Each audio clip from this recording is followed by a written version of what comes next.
Salut tout le monde, on se retrouve aujourd'hui pour une nouvelle vidéo de ce type là. Ça fait très longtemps que la première est sortie et aujourd'hui j'ai eu envie de vous en faire une deuxième édition. Donc aujourd'hui on va parler du droit des animaux, mais avant je vais vous réexpliquer le concept de ce genre de vidéo. Je vais vous présenter 3 livres sur un même thème, sur une même catégorie. Et vous, dans les commentaires, vous allez devoir me dire lequel vous tente le plus. Et potentiellement, s'il vous tente, peut-être l'acheter. Voilà. C'est plutôt une incitation à réfléchir et une incitation à est-ce que j'ai envie de l'acheter ou pas.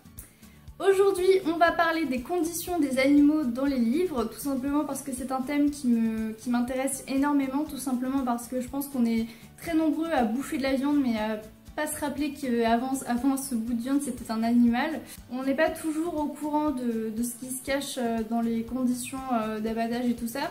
J'avais envie de vous faire cette vidéo là parce que ce sont des lectures que j'apprécie beaucoup, même si ça me fait beaucoup de mal de lire ça, mais ça me permet de me renseigner, de me cultiver à ce niveau là.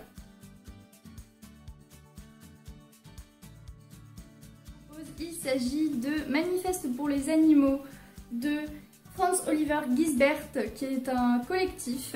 Donc ce livre pour moi était un coup de cœur, et dans ce tout petit livre là en fait on va avoir plusieurs anecdotes, plusieurs histoires, plusieurs recherches par les auteurs. Donc ces auteurs là vont nous raconter soit des expériences qu'ils ont vécues, des choses qu'ils ont vues, des choses sur lesquelles ils ont commencé à réfléchir. Il y a vraiment pour tous les goûts.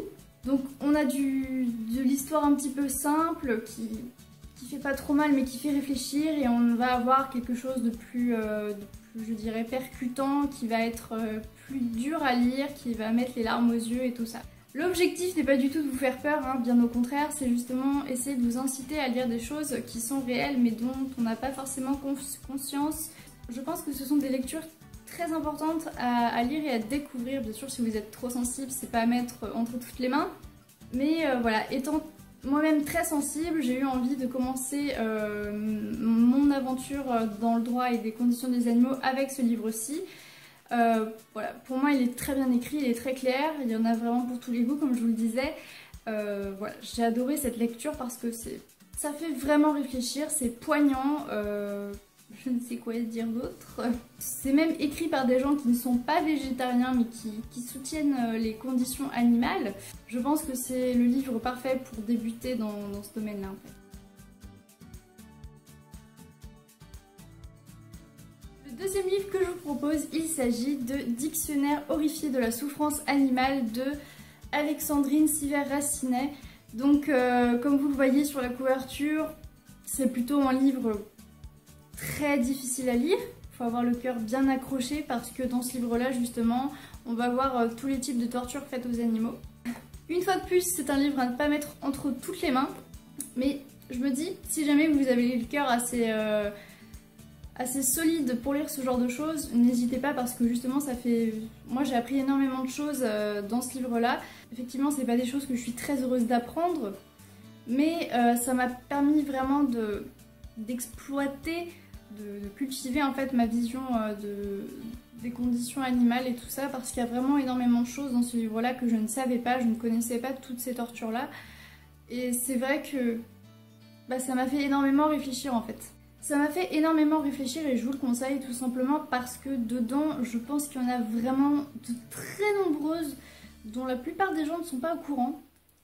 Et ce sont des pratiques qui sont faites très souvent. Donc voilà, ce livre pour moi était un coup de cœur. Vous allez me dire, genre, un coup de cœur, mais tu as des lectures bizarres? Oui, tout à fait.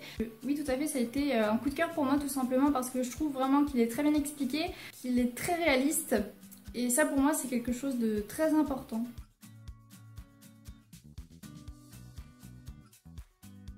Et pour finir, je vous propose Les animaux ne sont pas comestibles de Martin Page.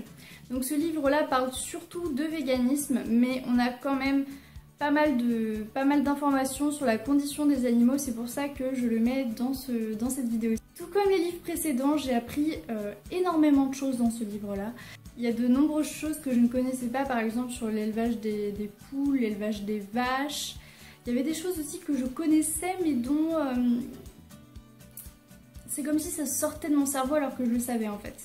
Et du coup là ça m'a permis de bien me réimprégner de l'information et de ne jamais oublier ce que j'ai lu. C'est également un livre qui fait beaucoup réfléchir, puisqu'on a le côté véganisme en même temps. Et au final ce livre-là montre que les animaux effectivement ne sont pas comestibles, tout simplement parce que les animaux sont doués de sensibilité, d'émotivité.